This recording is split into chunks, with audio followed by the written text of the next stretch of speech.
a, a profundizar este tema. Vamos a partir primero sobre prácticamente lo que pasaba, ¿verdad? En aquella época.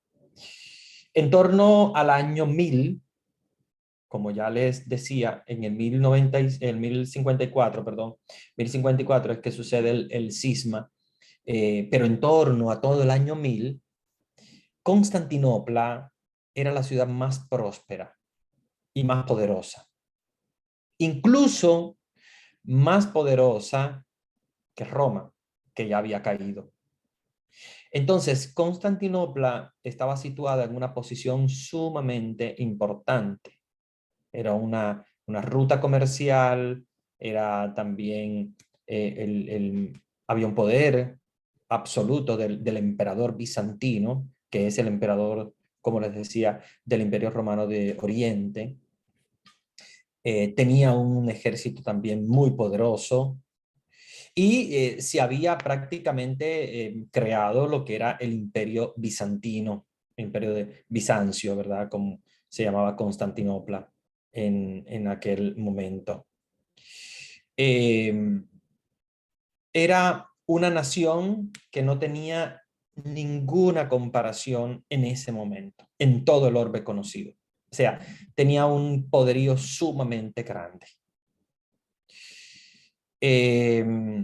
Todo eso gracias al emperador Basilio II, que edificó, ¿verdad?, este gran imperio.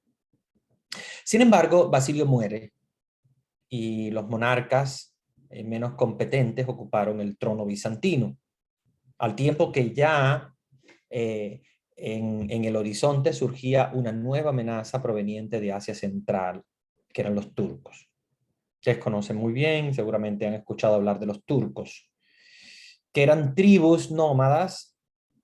Bueno, de ahí viene el nombre de Turquía también, ¿no? De los turcos. Pero eran tribus nómadas que en el transcurso de los años se habían convertido al Islam. Ojo con esto porque es muy importante. Entonces, en la región de Asia, en Turquía, habían surgido estas tribus nómadas que ellos se habían convertido al Islam. Acuérdense que el Islam había adquirido una fortaleza grande, o sea, nacen de Ismael, como ustedes saben y estudiaron en Antiguo Testamento, pero adquiere su fuerza con Mahoma, que ya les comenté, que Mahoma es de la época cristiana, como ustedes saben, y predicó una doctrina, que fue la doctrina del islamismo. Um, Ellos obviamente tienen sus escrituras, que es la escritura del Corán, y estos turcos se habían convertido al Islam. Una de esas tribus, muy, pero muy famosa, llamada la tribu Selyúcida, de alguna manera, ¿verdad? Como se pronuncia, se lanzó contra el imperio de Constantinopla. O sea, un grupo de esos turcos se lanza contra Constantinopla en una batalla que fue muy fuerte en el año 1071. Ya la iglesia estaba dividida. Ya la iglesia romana de Occidente, ¿verdad? La iglesia católica había permanecido unida. Sin embargo, la iglesia católica de Oriente, o más bien, como le decía, ortodoxa, tenía al emperador bizantino como su poder máximo, como su unificador, y el patriarca de Constantinopla como el líder espiritual. Se lanzan en esta gran batalla. El grueso del ejército imperial fue arrastrado por las tropas turcas, y uno de los digamos, de la mano derecha del emperador fue capturado. A raíz de esto, los bizantinos debieron ceder, o sea, tuvieron que ceder la mayor parte de Asia Menor, que es prácticamente lo que es hoy Turquía, a esas tribus, ¿verdad? Porque acuérdense que el Imperio Romano de Oriente fue muy grande, no solamente en la Tierra Santa, sino también llegó a Turquía y ellos tenían territorio allá. Por otra parte, los turcos también habían avanzado en dirección sur hacia Siria y Palestina. Y, um, y las ciudades del Mediterráneo, incluso Jerusalén. Estos hechos fueron muy importantes. ¿Por qué? Porque los turcos empezaron a dominar poco a poco lo que era el mundo cristiano hasta esa época. Imagínense que desde Constantinopla se irradió el imperio bizantino y la religión cristiana. Pero ahora, con la invasión de los turcos, hay un poderío muy fuerte del islamismo sobre el cristianismo. Entonces, vamos a ver cómo precisamente el emperador bizantino tiene la obligación, ¿verdad?, de pedir ayuda a Occidente. Dice, los turcos han llegado, se han apoderado de las ciudades cristianas, de Jerusalén, etcétera, y en el mismo centro de la Edad Media sucede algo muy importante, y es el acercamiento de Oriente a Occidente. Como les decía, las iglesias se habían dividido, pero el emperador bizantino pide ayuda al Papa. El Papa Urbano II, que era el Papa en esa época, mira esta petición como una posibilidad de que la iglesia se vuelva a unificar. Dice, el emperador bizantino me está pidiendo ayuda, los turcos están invadiendo a los cristianos, es momento que los cristianos nos unamos, ¿verdad? Y formemos de nuevo la única iglesia católica. Él lo vio como idea principal. Acuérdense que el Papa tenía un poderío muy grande porque el Imperio Romano de Occidente había caído y el Papa se había convertido en ese momento, digamos, también en un líder desde el punto de vista político. O sea, tenía también un ejército. Y por eso es que el emperador bizantino pide ayuda al Papa y el Papa lo acepta. El Papa acepta esta petición, como le decía, para unificar la iglesia, y porque el Papa tampoco quería que fueran saqueados las ciudades cristianas, y sobre todo Jerusalén. Pensemos que eran los lugares de Jesús. Para no ser saqueado, el Papa aceptó esta petición.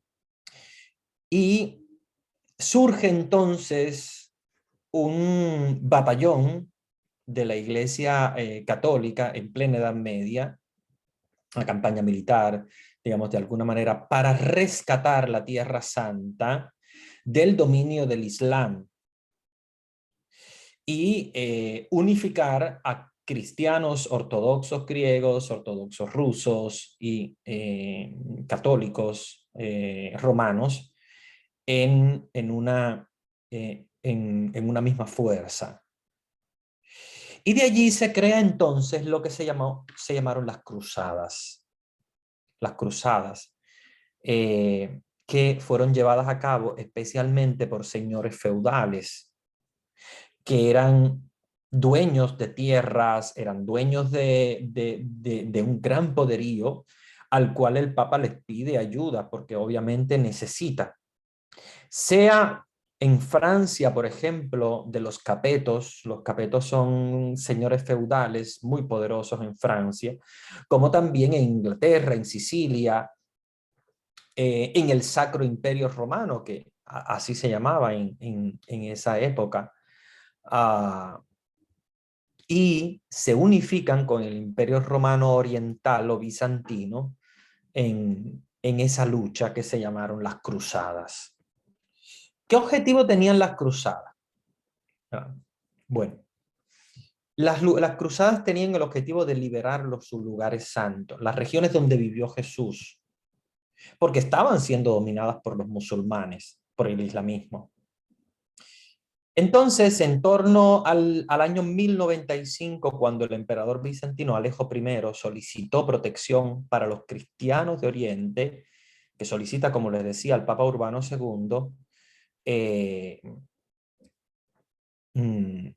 el Papa acepta, convoca un concilio, el concilio de Clermont, y empieza a predicar sobre las cruzadas. Empieza a predicar sobre renuncia a ti mismo, toma tu cruz y sígueme, Mateo 16:24. Toma tu cruz y sígueme. Y por eso se llamaron cruzados. Porque los cruzados, que eran los combatientes de las cruzadas, llevaban una cruz en el pecho, bordada, ¿verdad? Una cruz de tela en su uniforme. Y por eso se llamaron cruzados.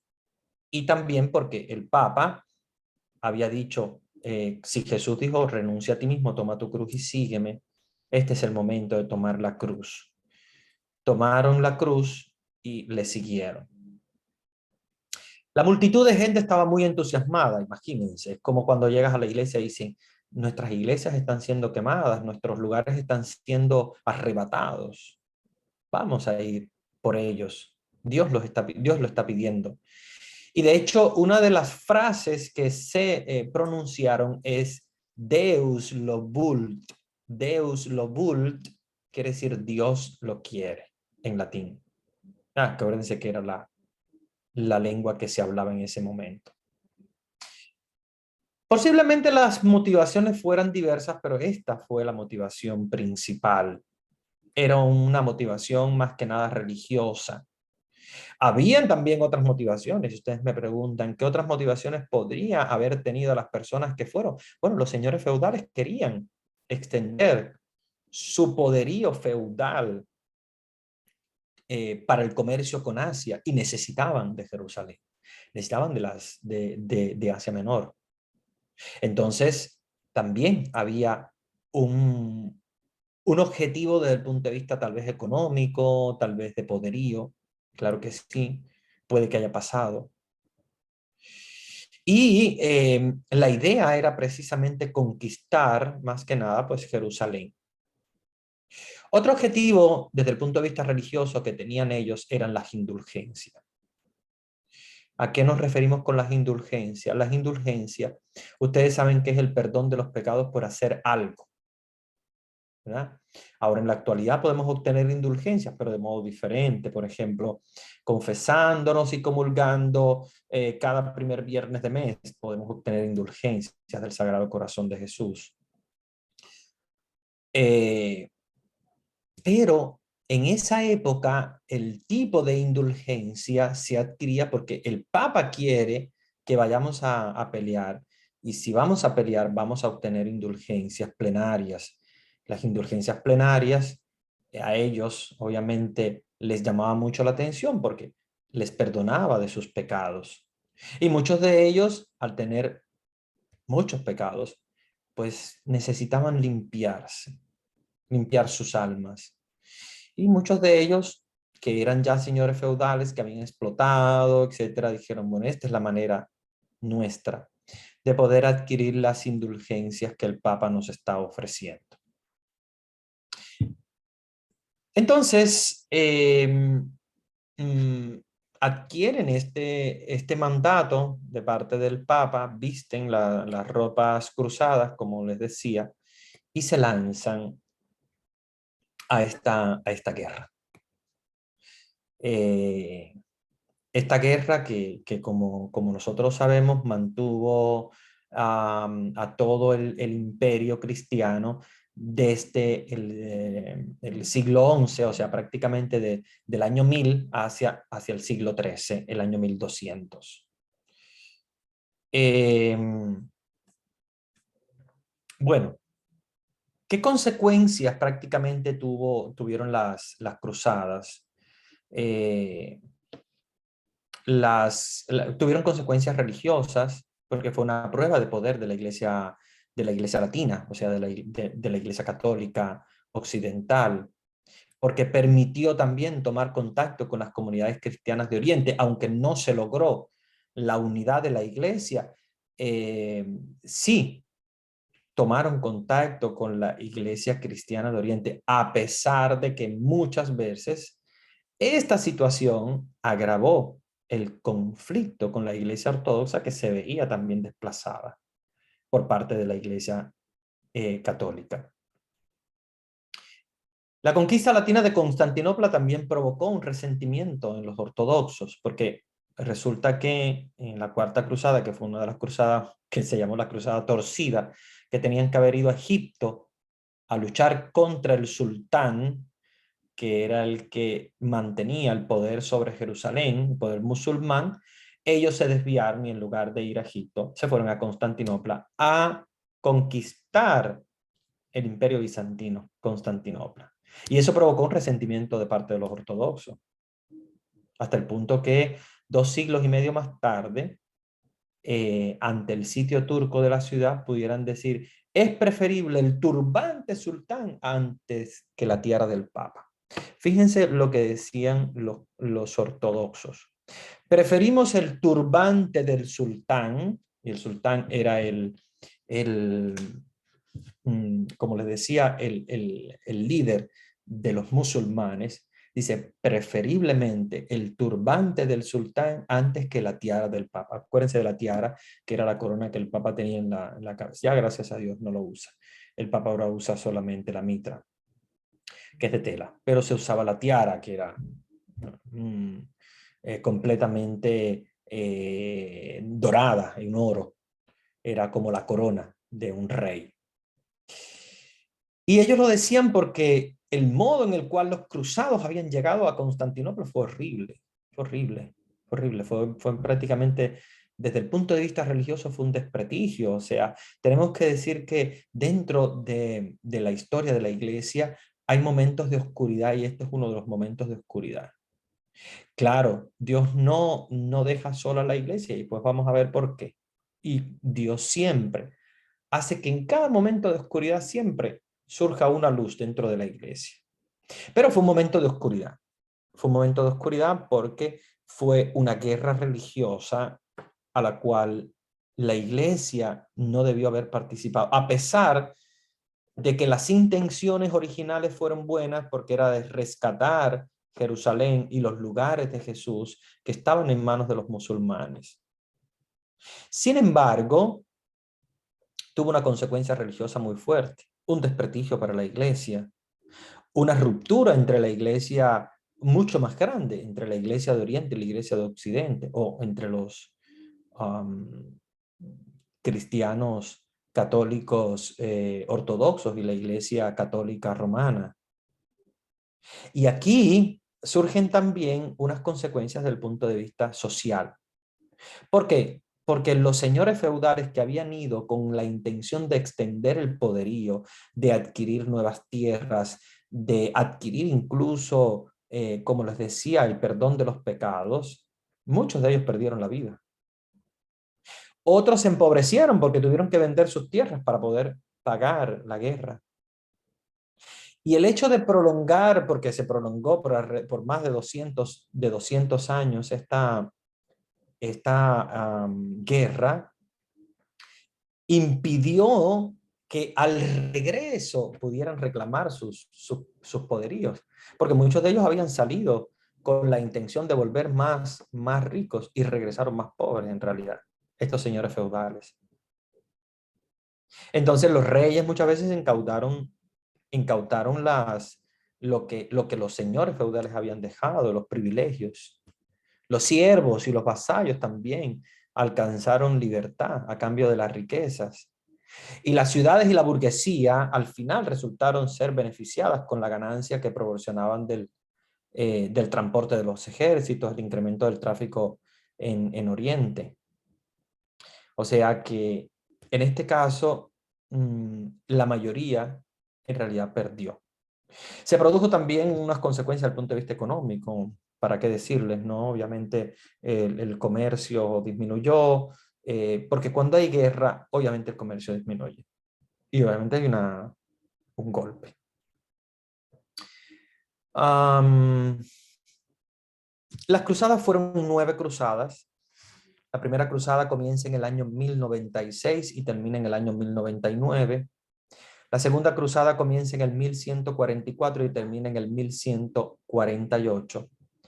La tercera cruzada comienza en el 1187 y termina en el 1192.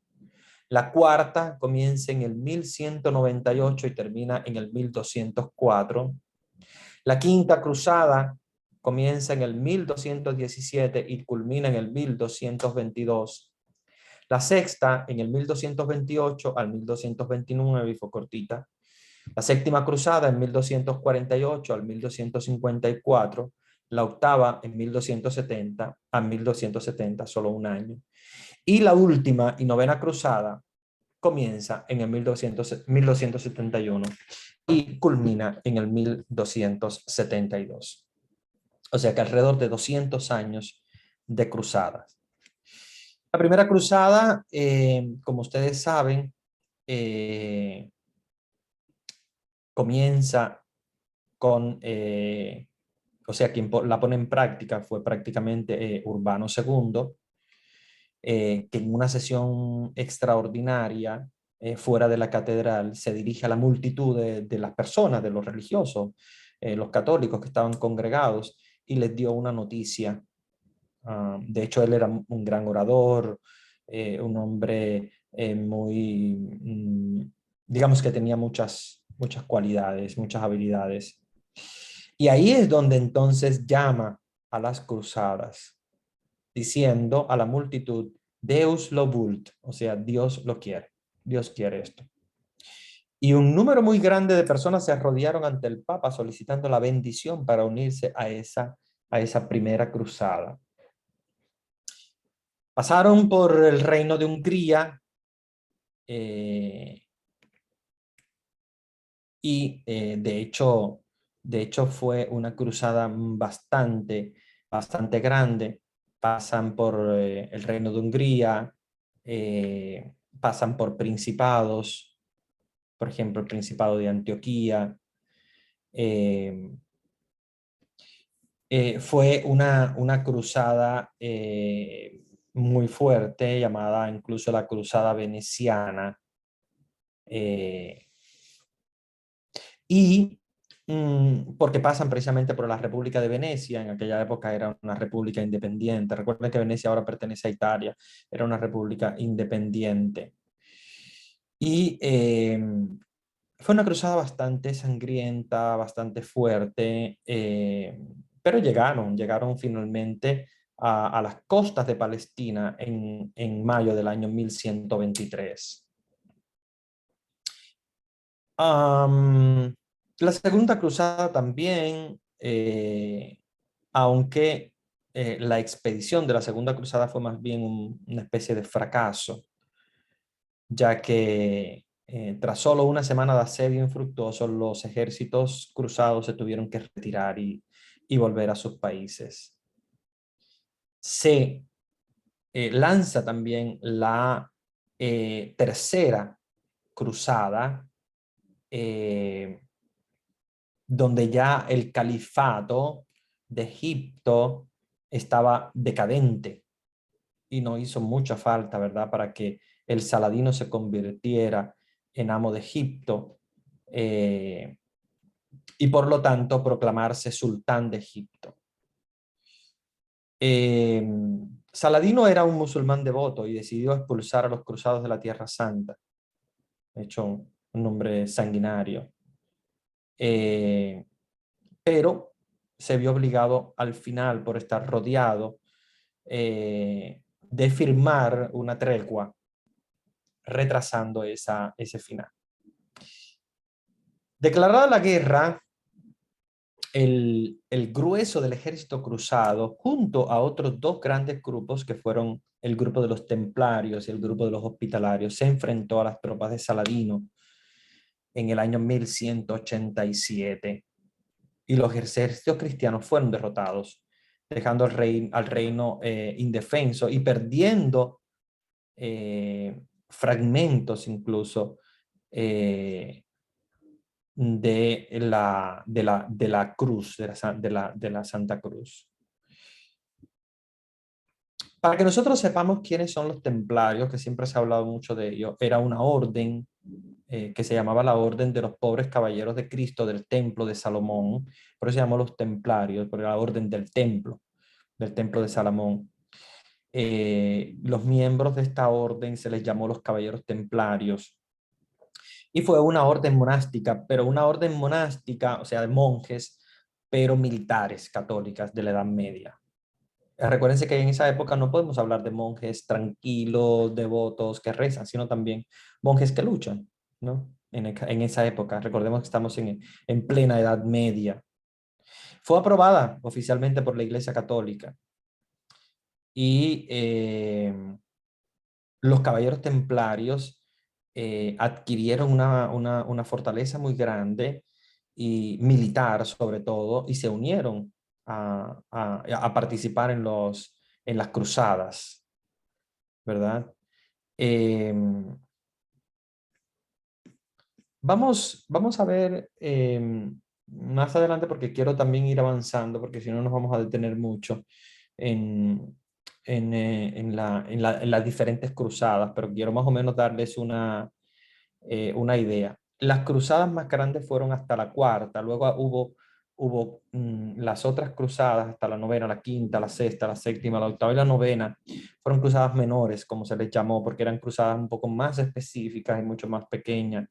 Pero la novela culmina precisamente cuando logran sostener la ciudad santa por muchos años, y encontraron los objetos que ellos querían, que eran precisamente los objetos de Jesús. Pensemos en el Santo Cáliz, y pensemos en la Santa Cruz, y pensemos en los lugares de Jesús.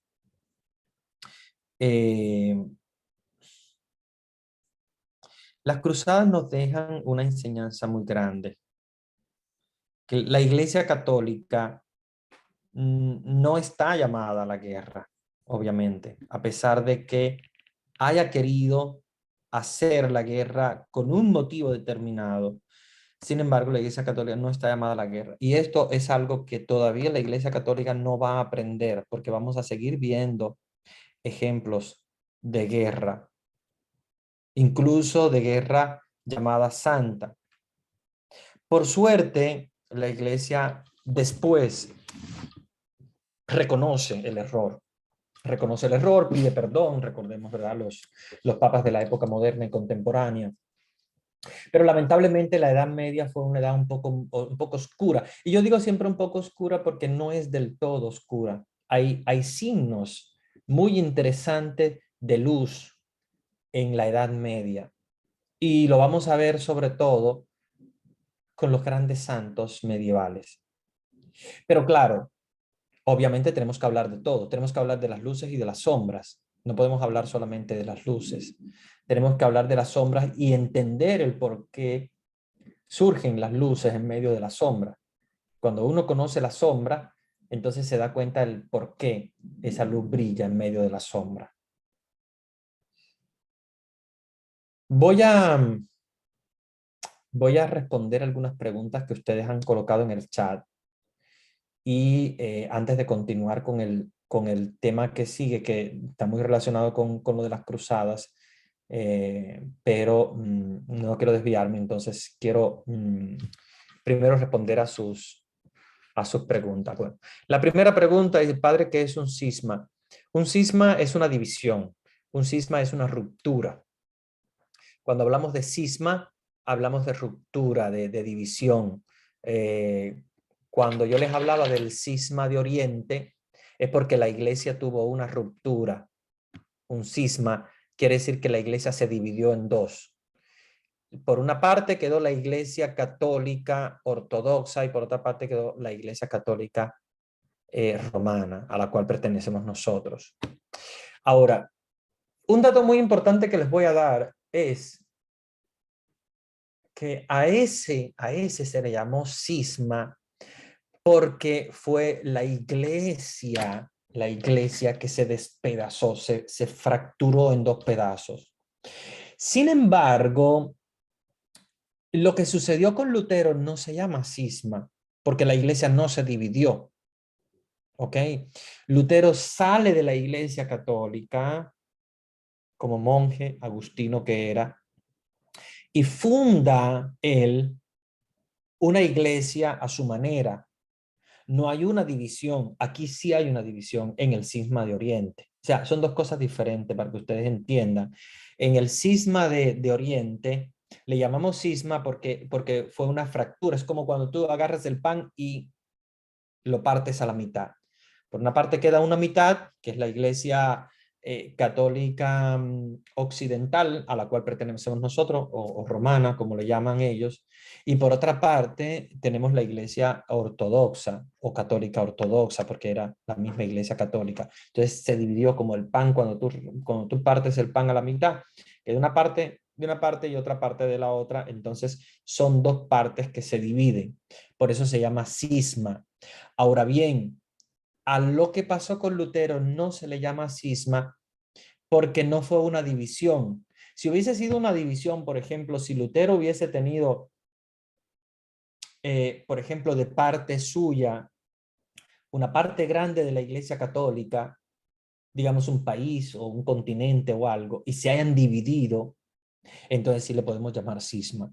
Pero en el caso de Lutero no se le llama cisma. No se le llama cisma, se llama protestantismo, porque él simplemente se va de la Iglesia Católica y protesta contra lo que pasaba. Que tenía razón, que no tenía razón, pues sí, podemos analizar que habían cosas que sí, habían cosas que no, pero no podemos llamarle cisma, tenemos que llamarle movimiento protestante, porque él funda, él de por sí un movimiento protestante y no se le puede llamar iglesia. Ojo con esto porque es importante hacer la división entre las iglesias y las sectas. Las iglesias son las que son fundadas por Jesús. Y cuando nosotros hablamos de iglesia, tenemos que hablar de la iglesia católica ortodoxa, la iglesia católica romana, la iglesia copta, la iglesia anglicana, ¿verdad? Que son cismas que han pasado dentro de la iglesia, pero son fundadas por Jesús. O sea, fueron fundadas desde el inicio. Ahora, lo que funda Lutero, y no voy a ahondar mucho en Lutero porque recuérdense que eso es del siglo XVI, por lo tanto no hemos llegado todavía, pero cuando hablemos de Lutero vamos a ver que en el caso de Lutero no es un cisma, sino que es un movimiento protestante porque él protesta contra la Iglesia Católica y lo que él funda son sectas, no funda iglesia, porque son iglesias que no están fundadas por el Señor. Cuando nosotros llamamos iglesias es porque son fundadas por Jesús. Que hay división, bien, eso lo entendemos, pero han sido fundadas por Jesús. ¿Ya? Las iglesias tradicionales, como la iglesia ortodoxa, son iglesias que tienen sucesión apostólica. ¿Y a qué me refiero con sucesión apostólica? Que sus obispos son sucesores de los apóstoles porque han venido ordenados por sucesores de un apóstol, de Andrés, de Santiago, de Juan, de un apóstol. O sea, tienen sucesión apostólica, han sido fundadas por el Señor, por Jesús y sus apóstoles, por eso llamamos iglesia apostólica también a esas iglesias. Entonces, tienen sucesión apostólica, son fundadas por el Señor y los apóstoles, y al ser iglesias tradicionales, pues obviamente son consideradas iglesias. Sin embargo, el otro movimiento que le llamamos movimiento protestante es uno que no estuvo de acuerdo con la iglesia católica, uno, Lutero, sale de la iglesia católica, otro Calvino también, sale de la iglesia católica y funda un movimiento y una iglesia, pero la funda él, no la funda Jesús. Por lo tanto, nosotros le llamamos sectas. Y hermanos, esto es muy importante que lo sepamos porque muchas veces nosotros queremos compararnos con ellos como a discutir. No, no, no, no. No, no somos iguales, no somos absolutamente, no estamos en la misma situación para ni discutir ni nada con ellos. Nosotros tenemos que considerarnos iglesia fundada por Jesús. Igual la iglesia católica ortodoxa, que aunque tenga diferencias con nosotros, pero le llamamos iglesia y tenemos la misma identidad cristiana. De hecho, ellos tienen muchas cosas muy parecidas a nosotros, el credo es el mismo. Porque los primeros 7 concilios los pasamos juntos. Sin embargo, el movimiento protestante no es iglesia, el movimiento protestante es movimiento. Es movimiento protestante, es secta, por lo tanto no es iglesia, es secta, no es iglesia, es secta, como les decía, y es un movimiento protestante. ¿Ya? Entonces es muy, muy importante que nosotros sepamos esto, ¿verdad? Para cuando nos dirijamos a, a ese movimiento, digamos, ok, la secta, como los judíos tienen sectas también, ¿eh? No, no piensen que los judíos no están divididos, sí tienen sectas, muchísimas, pero las sectas cristianas, que son evangélicos, etcétera, son sectas, no son llamadas iglesias. ¿Y por qué no son llamadas iglesias? Si a ustedes les preguntan, ustedes saben responder. No son llamadas iglesias porque no son fundadas por Jesús, no han sido, o sea, no se han dividido de la iglesia católica a través de un cisma, sino que se han dividido de la iglesia católica por un movimiento protestante de alguien que protesta, no de una división real, como la división que pasó en el cisma. Entonces, ya les expliqué qué cosa es un cisma, o sea, un cisma es una división dentro de la iglesia queda dividida a la mitad, queda dividida en dos partes, y por lo tanto son consideradas iglesias, las dos porque son fundadas por Jesús, tienen sucesión apostólica, mantienen la sucesión apostólica, y la sucesión apostólica es que ellos vienen de los obispos. Voy respondiendo siempre las preguntas que ustedes tienen en el chat porque me parece que están muy interesantes. Padre, el cisma es como que un católico esté encontrado del Papa ahora en este tiempo. No, no, no, no. Como les expliqué, un cisma es la misma iglesia que se divide. Ahora, si hay un cristiano que tal vez está enemistado con el Papa, que no le gusta lo que dijo, que no le gusta lo que hace. Simplemente es una persona desobediente a la autoridad del Papa. Si se quiere ir de la iglesia, pues también hay gente que se han ido de la iglesia en todos los tiempos, incluso en el Concilio Vaticano II se fueron muchísimos. No, pues nada, no, no es cisma, no es cisma porque la iglesia no se está dividiendo, sino que es uno que se va para yo hacerles un ejemplo, para que ustedes sepan, imagínense una familia grande donde hay 10 personas, ¿no? Mamá, papá y 8 hijos. La familia se divide, o sea, papá y mamá se divorcian. Papá se va con 4 y mamá se va con otros 4, o con 3 y 6. Eso es un cisma. Ahora, si por ejemplo el papá se divorcia de la mamá y se va de la casa y deja a la mamá sola con los 8 hijos, no es un cisma. Es, como les decía, un movimiento protestante. O sea, protesta contra algo que la familia, por ejemplo, ha decidido, etcétera, y no está de acuerdo y se va. Entonces, una persona que esté en desacuerdo con el Papa es una persona que simplemente es un desobediente, desobediencia ante la autoridad papal, un desobediente.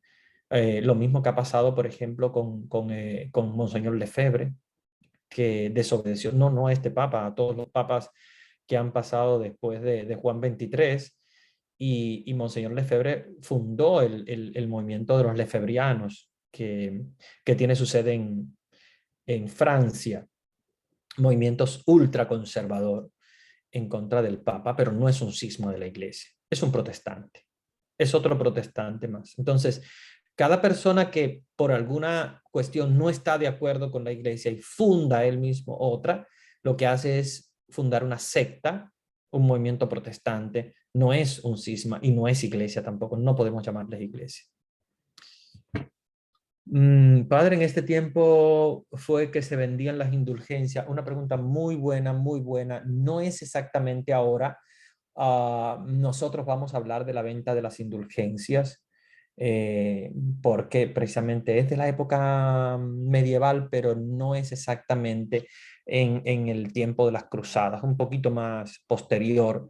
Pero sí, sí es más o menos de esta época la venta de las indulgencias. No he llegado a ella porque obviamente quiero que dialoguemos después más en profundidad, porque tenemos que hablar también de la persecución de las brujas, Tenemos que hablar también de la Santa Inquisición, y yo llamo Santa Inquisición, pero no es para nada santa, aunque la llamaron Santa Inquisición, pero no es para nada santa, es también de la época medieval. Entonces, cuando terminemos este tema de las cruzadas, que bueno, ya lo estamos culminando, yo voy a comenzar el tema de la venta de las indulgencias.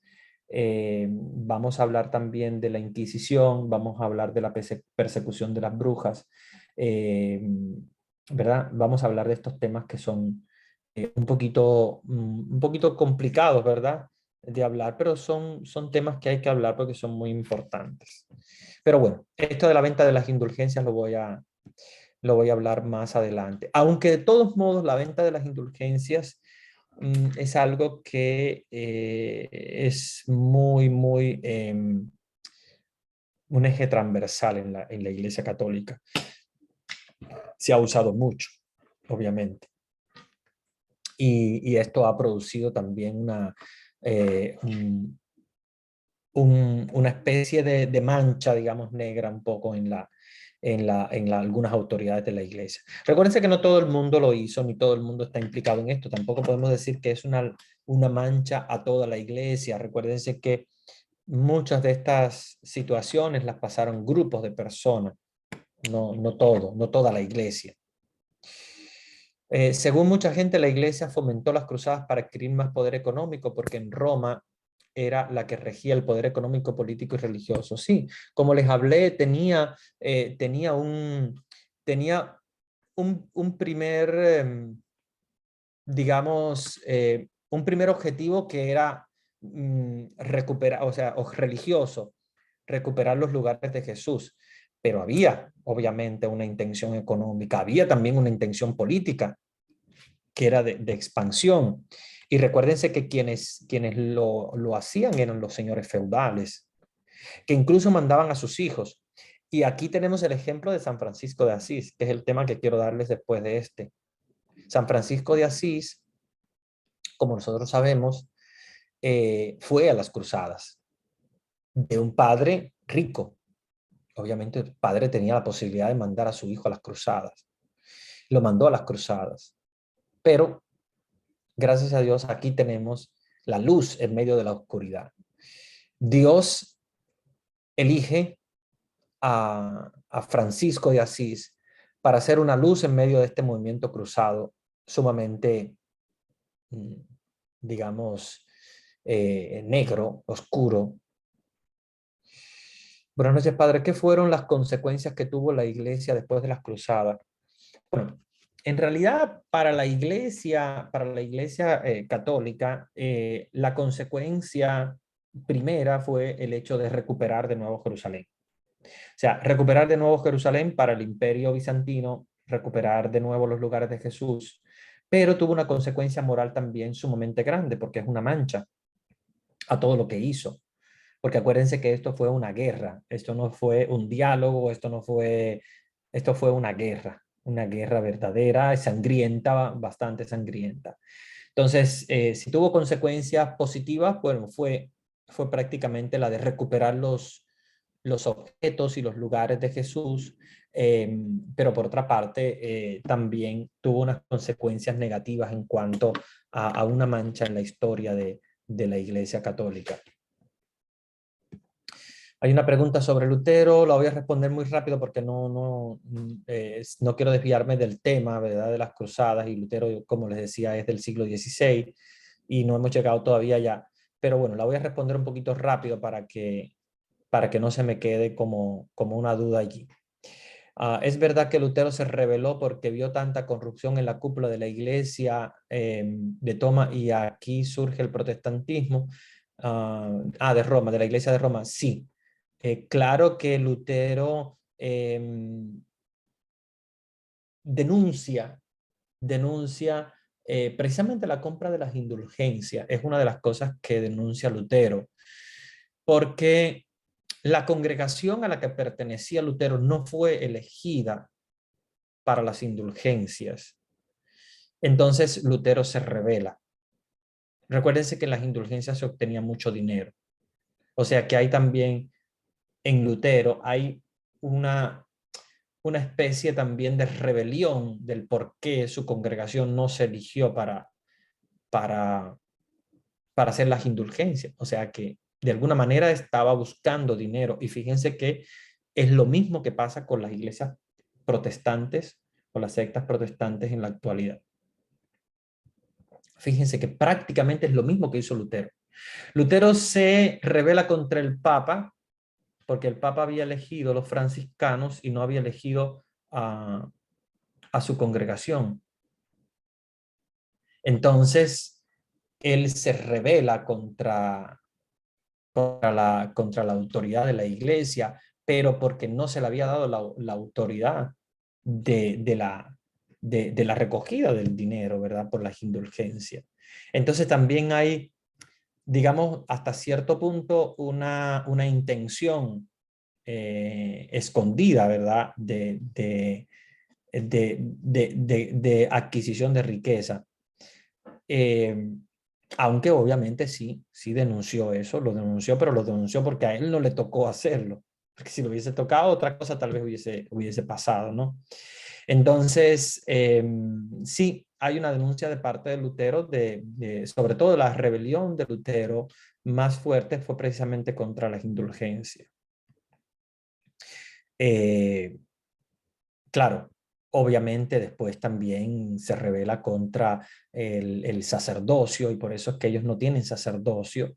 Se revela contra el sacerdocio, eh, produciendo prácticamente iglesias que no tienen una cabeza, un sacerdote, sino cualquiera puede ser un pastor. Entonces no hay ministerio ordenado ni nada. Y lo único que él preservó fue el bautismo. El bautismo y una especie de Eucaristía que no es Eucaristía. Fue lo único que preservó él.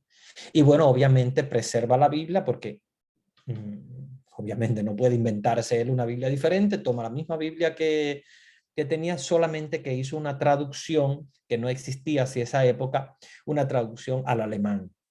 Es la primera traducción a una lengua diferente al latín, porque la Biblia se leía en latín y él hizo una traducción del latín al alemán.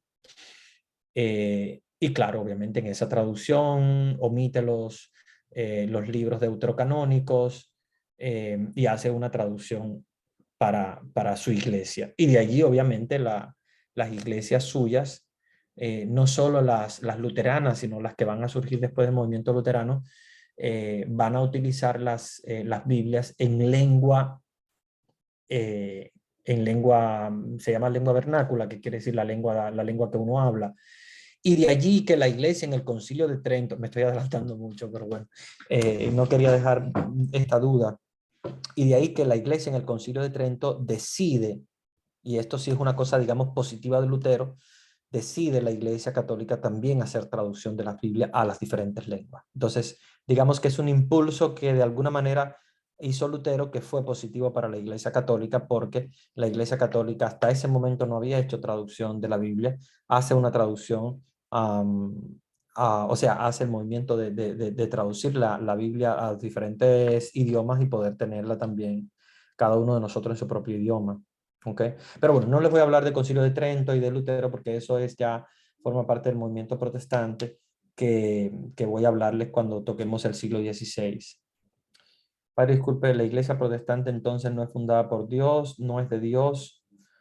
¿Cuál es la iglesia ortodoxa y la romana? ¿Existen o no? ¿Cuáles? Sí, a ver, lo que dices, la primera pregunta, ¿es fundada por Dios la iglesia protestante? No. La iglesia protestante es fundada por los hombres. La iglesia luterana fue fundada por Lutero. La iglesia calvinista fue fundada por Calvino. Y después de esas se fueron desprendiendo los diferentes movimientos, como por ejemplo el movimiento evangélico, que es el que más conocemos en nuestros países, fueron ya fundados incluso mucho después de Lutero. Lutero es del siglo XVI y el movimiento evangélico es del siglo XIX-XX, más del XX, sobre todo los últimos, pentecostales, adventistas, testigos de Jehová, fueron fundados en el siglo XX, por lo tanto son muy posteriores a Lutero. O sea, ya la iglesia luterana se había dividido 50.000 veces. O sea, había habido una división extremadamente grande, porque acuérdense que ellos no tienen una cabeza, no tienen un pastor, no tienen un credo, no tienen nada, entonces cada quien es una iglesia. Y de hecho, siguen dividiéndose en la actualidad, porque en la actualidad hay un pastor que dice, no, pues yo quiero ser pentecostal, pero pentecostal de la buena nueva. Y funda la iglesia pentecostal de la nueva, y ya no es ni siquiera de la pentecostal. Entonces, hay mucha división entre ellos por eso mismo, porque no está fundada por Jesús, porque no tienen una unidad en cuanto a su creencia. Entonces, no se puede llamar iglesia. Yo siempre, a veces llamo iglesia protestante, pero bueno, porque comúnmente le llamamos así, pero no debemos llamar iglesia protestante, debemos llamar movimiento protestante, sectas. O sea, la secta de los testigos de Jehová, la secta de los adventistas, la secta de los mormones, etc. Y todos tienen un fundador, y el fundador es un hombre. Por lo tanto, no han sido fundadas por Dios y no deben ser consideradas tal como iglesia, porque no han sido fundadas por Dios, por Jesús. En el caso de la iglesia ortodoxa y la romana, sí existen en la actualidad las dos iglesias. Era una sola, pero como les hablaba del pan, se recuerdan, se dividió. Se hizo un cisma y la iglesia católica ortodoxa sigue en la actualidad, solamente que, como yo les decía, ellos no tienen un líder. Ellos tienen diferentes patriarcas, el patriarca de Constantinopla, el patriarca de Moscú, etcétera, y tienen obispos en diferentes diócesis. Las diócesis de ellos son patriarcados prácticamente, son patriarcas. Tienen sacerdotes, eh, y obviamente su culto es diferente, es un poco diferente, pero existe en la actualidad.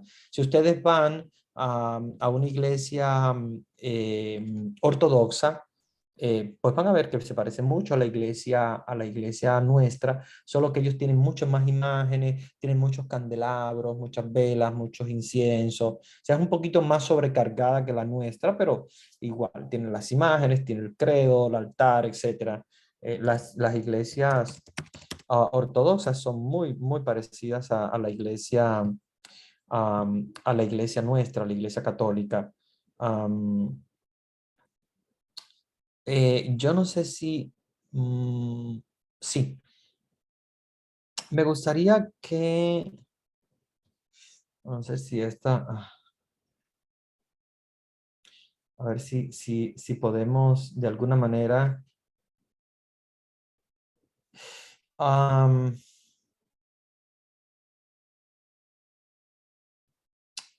yo creo que La mayoría de los países. yo creo que por ejemplo, en Rumanía hay mucha presencia de la iglesia católica ortodoxa, porque acuérdense que la iglesia católica ortodoxa es la misma iglesia católica, pero oriental. Y a la hora de dividirse, ellos quedaron más concentrados en el oriente. Cuando me refiero al oriente, son estos países de Europa del Este, o sea, Bulgaria, Rumanía, Ucrania, Rusia, también en Turquía hay muchos, pero en la Tierra Santa hay muchos también. En Grecia hay muchos ortodoxos. Los ortodoxos griegos tienen una fuerza muy grande. O sea, toda esta parte oriental del mundo, pero sí existe, sí existe. Y es muy fuerte como iglesia. De hecho, ellos también tienen iglesia aquí, en el oriente, perdón, en el occidente. En Estados Unidos hay iglesias ortodoxas, en sus países seguramente habrá, poquitas, pero hay.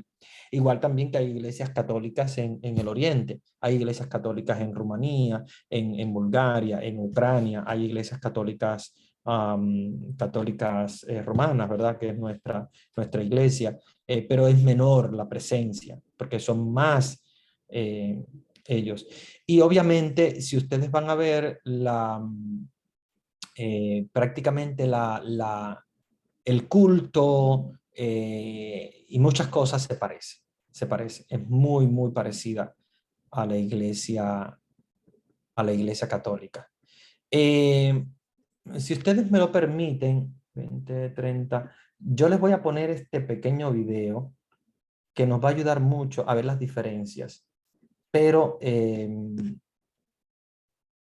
quiero, quiero entonces hacerlo, pero voy a ver si hay alguna situación que no está bien, yo lo paro y les explico, porque no quiero tampoco que se me confundan. ¿Ya? Pero bueno, vamos a ver de qué trata el video, es sobre las diferencias entre la Iglesia Católica y Ortodoxa. Si hay alguna cuestión que eso, yo quiero explicarles, les paro el video para que ustedes, para explicarles bien cómo es. Pero bueno, esta chica hace un estudio entre la Iglesia Católica Ortodoxa y la Iglesia Católica para que nosotros veamos la diferencia, para que ustedes vean, porque hay muchos de ustedes que nunca han entrado en una iglesia ortodoxa, no saben qué cosa es la iglesia ortodoxa, y es bueno que conozcan también.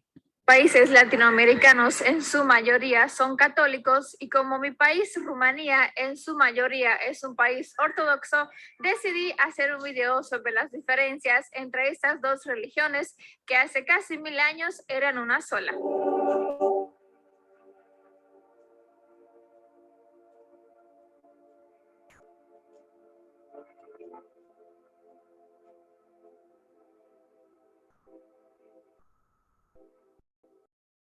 Antes de comenzar este video, quiero decir que este tema lo trataré con mucho respeto y todas las imágenes que van a ver en este video fueron grabadas con el permiso de los encargados de la iglesia. Ahorita sí, comenzamos. El cristianismo fue una sola religión hasta que en el año 1054 decidieron separarse mutuamente y ser religión católica y religión ortodoxa, así como los conocemos hoy en día. Ven, lo que ella está explicando es lo que yo les expliqué anteriormente del cisma del cisma de Oriente. O sea, la división de la iglesia era una sola, pero sucede esto que yo les expliqué y se decide la división. Y después de separarse, cada religión tenía su sede. La religión ortodoxa tenía sede en Constantinopla, que es la Turquía de hoy, y donde estaba situada la mayoría en Europa del Este, en Europa Occidental, eran ortodoxos. Y la Iglesia Católica, el sede lo tenía en Roma, entonces toda la Europa Occidental en su mayoría eran católicos. Y como España está en Europa Occidental, cuando ellos conquistaron el continente americano, llevaron su religión con ellos. Ella está explicando de que nosotros somos católicos romanos, porque España al conquistarnos y ellos ser católicos romanos, entonces obviamente evangelizaron según la Iglesia Católica Romana, y por eso es que somos católicos romanos.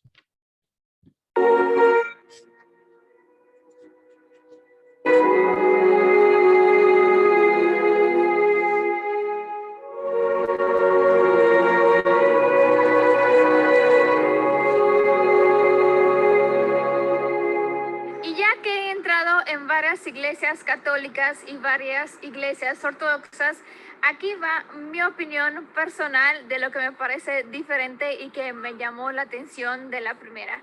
Lo primero es que los creyentes católicos cuando entran en la iglesia se persignan y los creyentes ortodoxos cuando entran en la iglesia besan una imagen religiosa y besan también la cruz. Y también en la Iglesia Católica, lo principal que a mí me llama la atención es que está en el centro el crucifijo, y en la iglesia ortodoxa no hay como una imagen central, sino hay muchas imágenes religiosas, pero como que ninguna tiene la mayor importancia.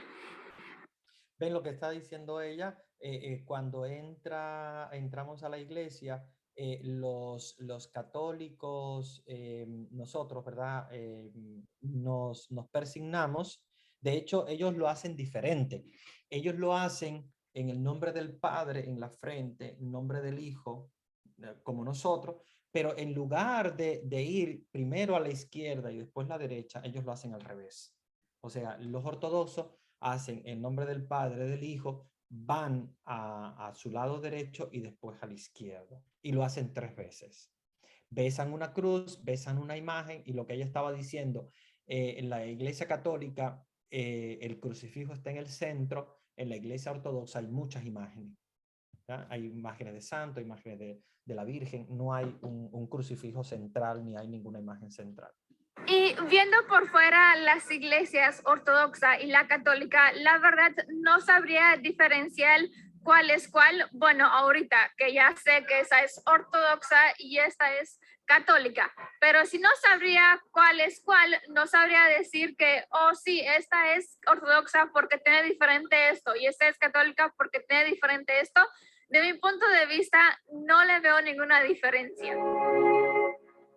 En realidad sí tiene una pequeña diferencia, pero tal vez ella no lo ha notado. Es que en las cúpulas de las iglesias ortodoxas casi siempre son más redondas, porque obviamente tienen un estilo así. Y la cruz generalmente no tiene solamente un travesaño, sino tiene uno debajo un poquitico así como medio inclinado.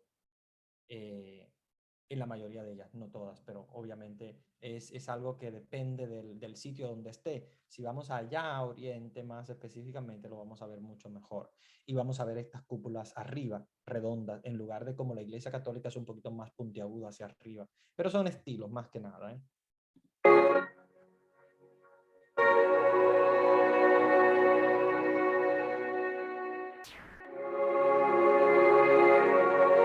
Igual eso que vieron en la cúpula de la Iglesia Ortodoxa es muy característico que la Iglesia Ortodoxa tenga, como ustedes ven, 3 cruces. Y la Iglesia Católica casi siempre no tiene 3 cruces, sino que tiene una sola en el medio, en la cúpula central. Ellos ponen muchas cruces. Bueno, voy a seguir.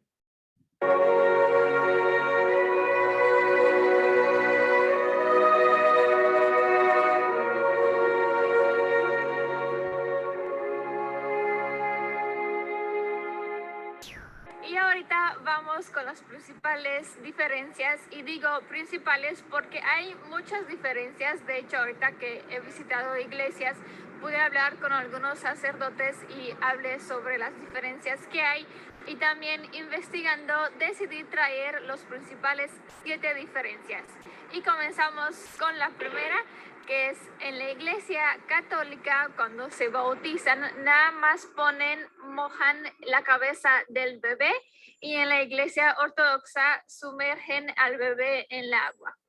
Exacto. Esa es una diferencia. Nosotros lo hacemos la Iglesia Católica, echamos agua en la cabecita al bebé, pero ellos no, ellos sumergen completamente al niño dentro del agua. La segunda diferencia es que en la religión ortodoxa los sacerdotes se pueden casar, y en la religión católica practican el celibato, que significa que no se pueden casar. La tercera diferencia es que en la religión católica existe un representante supremo, que es el Papa, y en la religión ortodoxa no hay un representante tal, pero sí hay representantes por país y región. La cuarta diferencia es que cada creyente se persigna de forma diferente. Los católicos piensan de la izquierda a derecha, y los ortodoxos empiezan de derecha a izquierda. La quinta diferencia es... Ven, eso es lo que les estaba comentando a ustedes de la forma de persignarse, que es un poco diferente. Y lo que ella estaba diciendo también del celibato, nosotros tenemos celibato y la iglesia ortodoxa no. O sea, ellos, los únicos que tienen celibato son los obispos, que no se casan, pero los sacerdotes de ellos sí son casados. No todos, obviamente, el que quiera, no es tampoco obligatorio casarse. En las iglesias ortodoxas existen muchas imágenes religiosas, y en la iglesia católica existen imágenes religiosas, pero también existen, no sé si lo que voy a decir es la palabra correcta, pero es que quiero que me entiendan, estatuas que son, por ejemplo, la crucificación, de hecho se dice crucifijo, y eso en la iglesia ortodoxa está prohibido, no se pueden poner estatuas. Como les dije, no creo que es un término correcto de decir, o no. Sí, lo que está diciendo ella es que solamente son imágenes que se ponen como especie de dibujos en la iglesia ortodoxa. Sin embargo, la iglesia católica nuestra sí tiene imágenes como estatuas. No sé, pero es para que ustedes me entiendan. La sexta diferencia es sobre la cena. En la iglesia ortodoxa, la cena, lo que representa la carne y la sangre de Jesucristo, se da en forma de pan, o sea, un pedacito de pan, de un pan grande, usualmente lo que se come aquí en este país, y con vino. También en la iglesia católica se da vino, pero en vez de que se dé un pedacito de pan, se da hostia. Así se llama, es una cosa circular. Y la última diferencia. Sí, lo que está diciendo ella es que en la iglesia ortodoxa se usa el pan normal. Sin embargo, nosotros en la iglesia católica usamos el pan sin levadura, que bueno, le llamamos hostia, pero es el pan sin levadura. El de ellos sí es un pan con levadura, es un pan normal, es un pan como el que nosotros compramos en la tienda. Sin embargo, la iglesia católica no, la iglesia católica el pan es especial porque no tiene levadura, porque es igual que el pan que usan los judíos. Esto va a ser un poquito más largo porque hay mucho que explicar. Es sobre la cruz. La cruz en la religión ortodoxa no es una cruz así como usualmente todos conocemos, sino es que tiene 3 líneas. La primera línea es para que digan cuando crucificó a Jesús la razón por cual lo crucifican, de que Jesús de Nazaret, rey de los judíos, por eso lo crucificaron.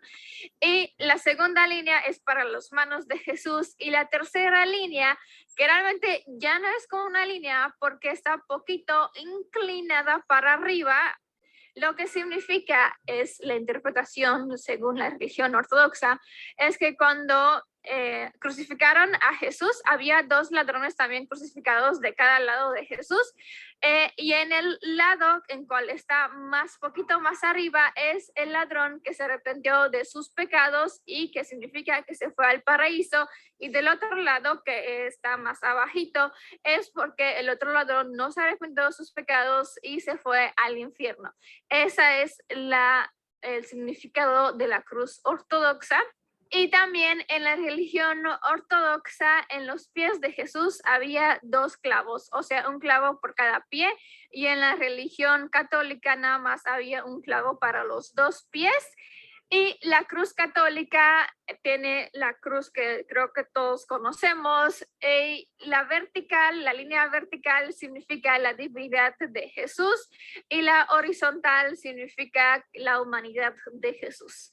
Esa fue la gran No, en realidad eso que dijo ella es al revés. O sea, la línea que nosotros vemos como horizontal de las manos es la humanidad de Jesús, Jesús que abre las manos a toda la humanidad, y la que nosotros vemos que está hacia arriba es la divinidad porque es el contacto con el Padre, ¿no? Hacia arriba.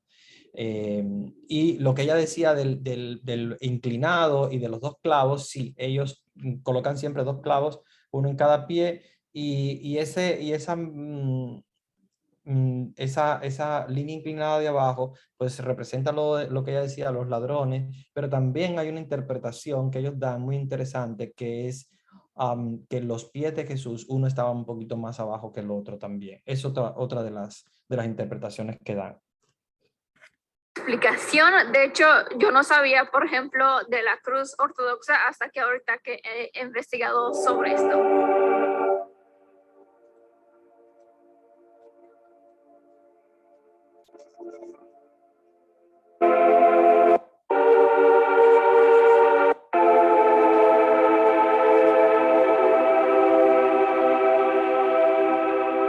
Por primera vez en la historia, desde que las religiones se separaron en 1054, hace 4 años, o sea, en el año 2016, el Papa Francisco con el patriarca, que no me acuerdo cómo se llama, pero es de Rusia, como representante de la Iglesia Ortodoxa, porque como les dije, no hay como un representante así como el Papa en el catolicismo. Aquí no hay como uno en específico que digas, este es y esta toma todas las órdenes.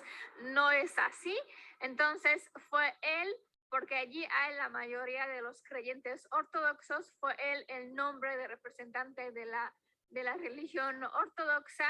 y el Papa dijo, no somos competidores, somos hermanos. Y esta reunión para algunos fue muy buena porque dijeron, wow, de casi 1000 años por fin nos estamos reuniendo. Para otros fue muy polémica y muy mala. Pero bueno, yo creo que aquí cada ser humano tiene derecho de creer en lo que ellos quieran y que se tiene que respetar cada creencia. Y les quiero decir otra vez que este video fue hecho para información, no para decir que una... Bien, esto fue interesante porque por primera vez en la historia el Papa se reunió con los dos patriarcas, con el patriarca Alexis de Rusia y también se reunió, creo que es Aristóbulos, que se llama, es un nombre un poco raro, el griego, el patriarca griego, que fue precisamente en La Habana, en Cuba, la primera reunión con el patriarca. Muy interesante por lo que ella decía, el Papa dice, no somos competidores, somos todos hermanos, por lo tanto no tenemos por qué estar divididos. Bueno, voy a terminar con las preguntas que ustedes tienen.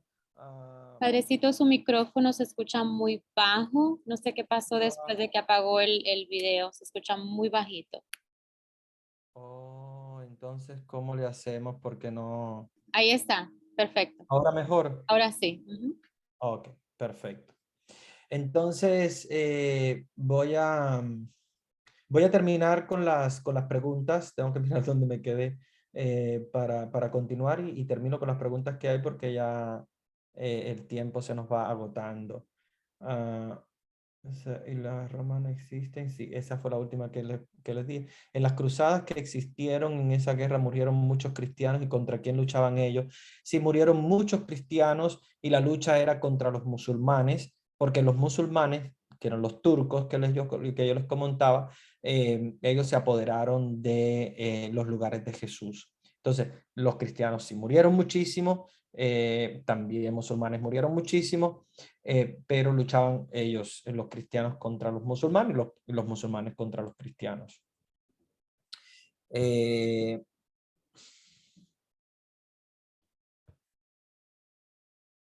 Aquí me hablan de los menonitas.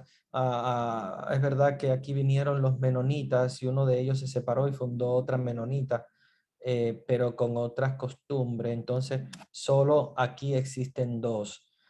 No sé de dónde me estás hablando, de en qué sitio, pero sí, seguramente porque los menonitas también siendo un movimiento protestante, una secta, las sectas se dividen mucho. Por eso es la diferencia entre una secta y una iglesia. La iglesia permanece unida, la secta se divide, ¿verdad? Por eso se llama sectario. Sectario quiere decir que se va y crea algo aparte, ¿no? Es como, por ejemplo, cuando tenemos un grupo de amigos y uno se va y crea otro grupo, decimos el sectario. Sectario porque hace una secta, porque se va aparte.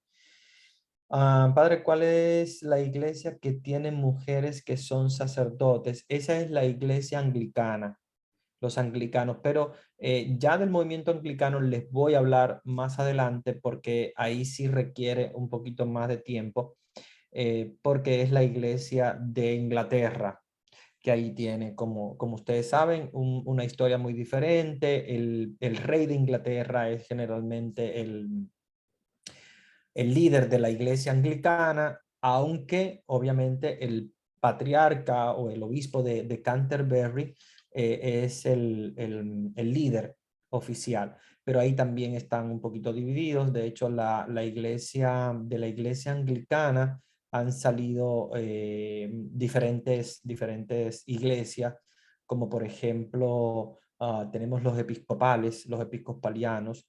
Se parecen mucho más a nosotros que los protestantes, definitivamente, porque es de las iglesias también, igual es también otro cisma, pero yo les voy a hablar más adelante porque todavía no ha llegado ese tiempo, pero les voy a hablar también de los episcopales. Los episcopales tienen sacerdotes y obispos que son mujeres. El tema de los menonitas les creo desde Honduras. En Honduras. Sí, muy probablemente.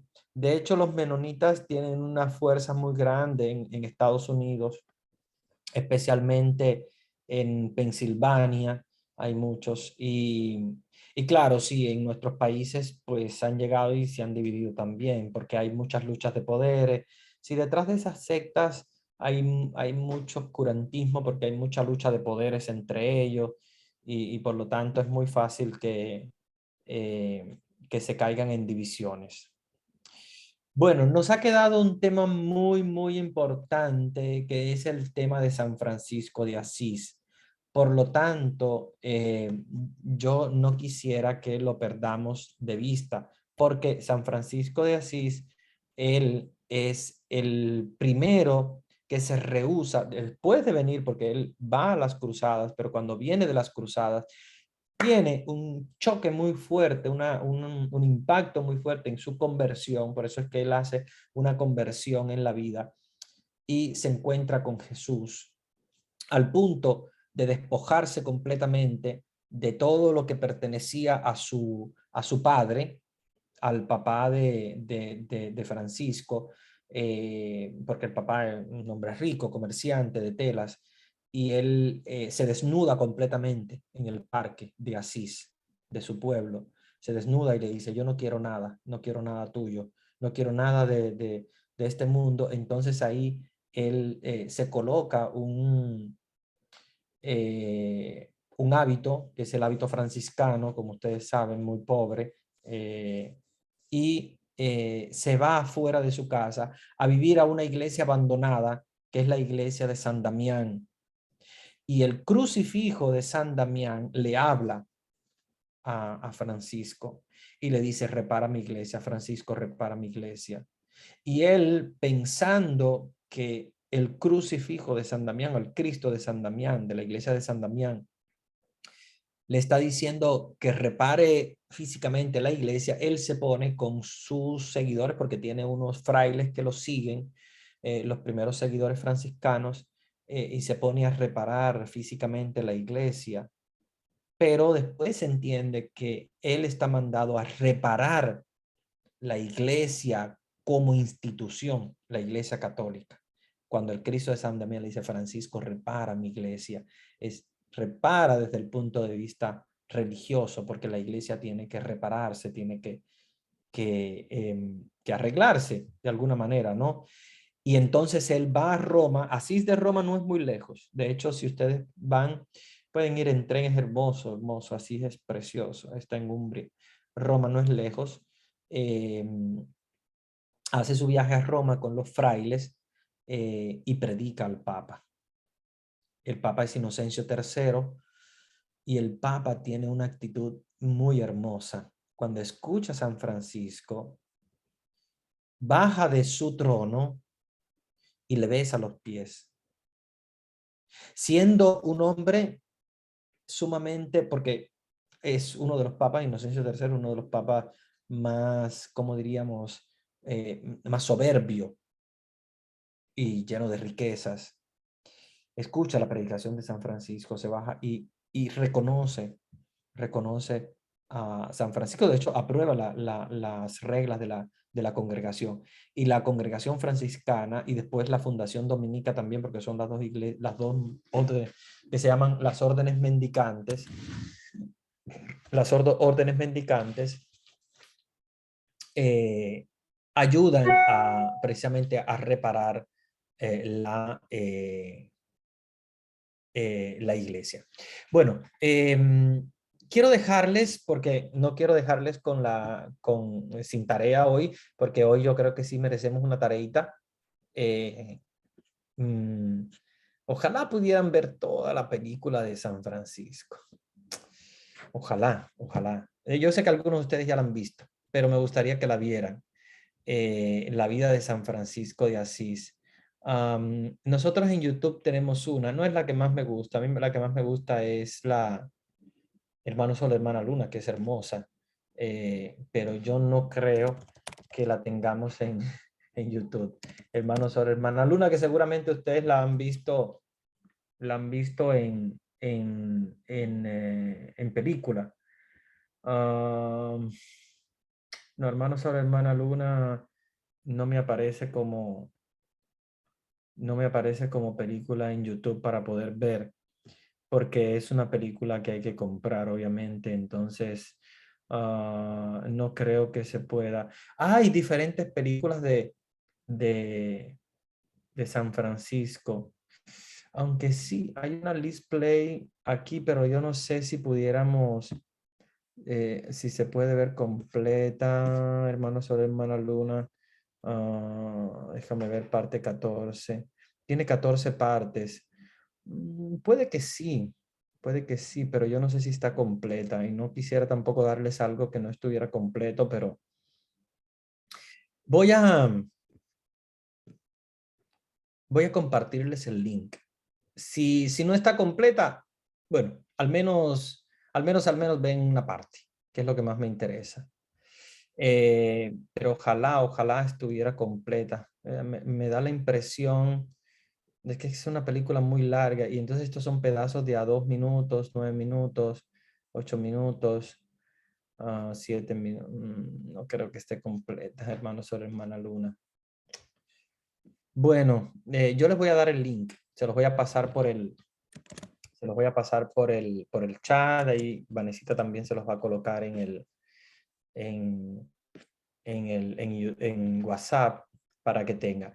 Entonces, si logran verla completa, Hermano Sol, Hermana Luna, es la mejor película de San Francisco. A mí me encanta, es una película muy bien hecha, muy bien protagonizada, es una película hermosa, pero es una película comercial. El director es uno uno de los mejores directores italianos, se llama Franco Zeffirelli, que es uno de los mejores directores de cine italiano, que hizo esta película, una película del año 72, una película muy antigua, pero una película muy bien hecha, hermosa.